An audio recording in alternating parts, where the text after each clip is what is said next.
Okay, I'm going to show you now how to prepare your acer palmatum rootstock prior to grafting. Now, it's the end of May. We generally graft the first or second week of August, so there's just over 2 months to go before the grafting process begins. So with the rootstock, you'll notice lots of foliage on the lower stalk. We just simply take our fingers and we'll just take that off. The foliage is small enough that there's no damage to the stalk. You'll notice these stalks, they're about 8 millimeters thickness. In my opinion, it's ideal for grafting. Not too thick, but firm enough and very rigid, so it makes for a very steady holding position when you're doing the grafting. Now, seeing that this has never been grafted or attempted to be grafted, as you see there's no scarring anywhere, I will generally do my first graft 4 to 6 inches above the rootstock base, and just only for that reason, if this graft doesn't take, well, the following year I can graft lower, still have a nice clean slate, and much easier to work with. So I'll just clean off a few of these. This one has very, very minimal growth down low.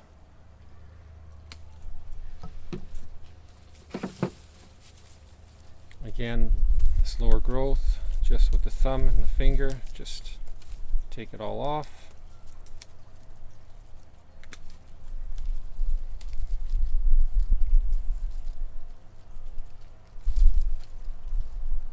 Sometimes it sticks a little bit.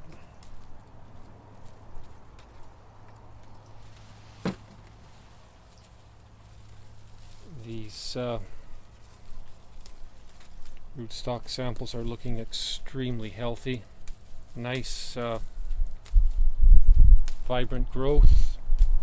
And of course the reason we keep the stems up top is so that we promote nutrients flowing up the stalk. So that way when you graft, of course, those nutrients keep flowing up well above the graft. So I'll just do one more here.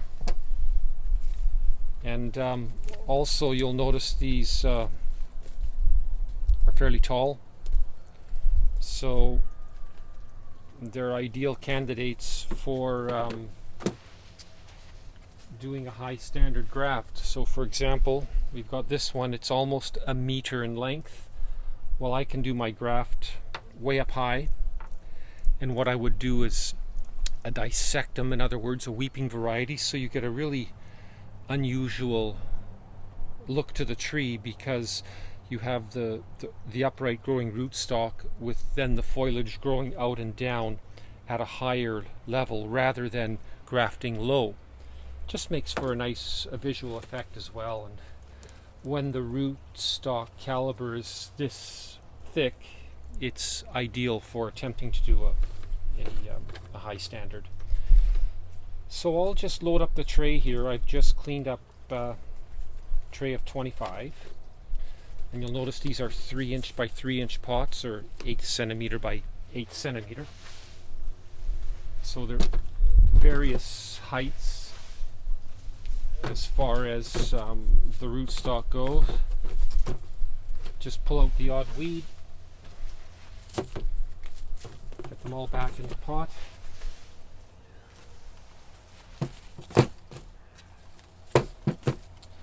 Now with this rootstock, we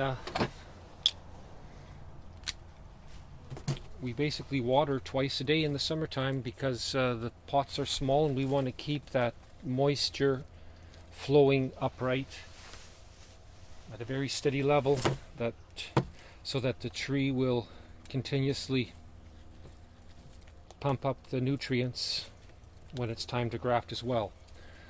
I'm also now going to add just a 3-month slow release fertilizer, so that way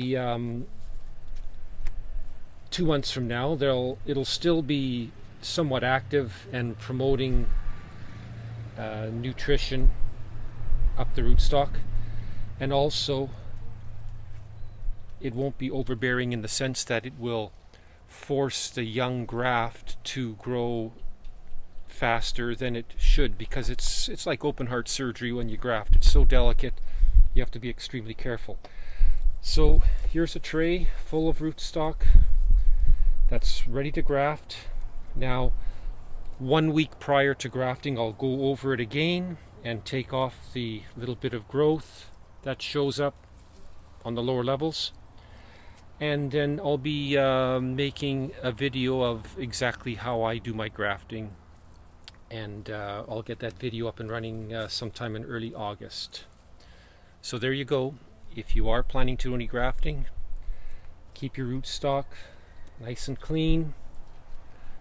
Just the foliage up at the top, so it's promoting the upright growth. And keep it moist. Keep it out of the wind.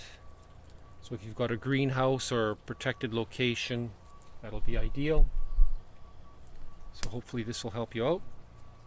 And that's how you prepare your rootstock for your grafting procedure.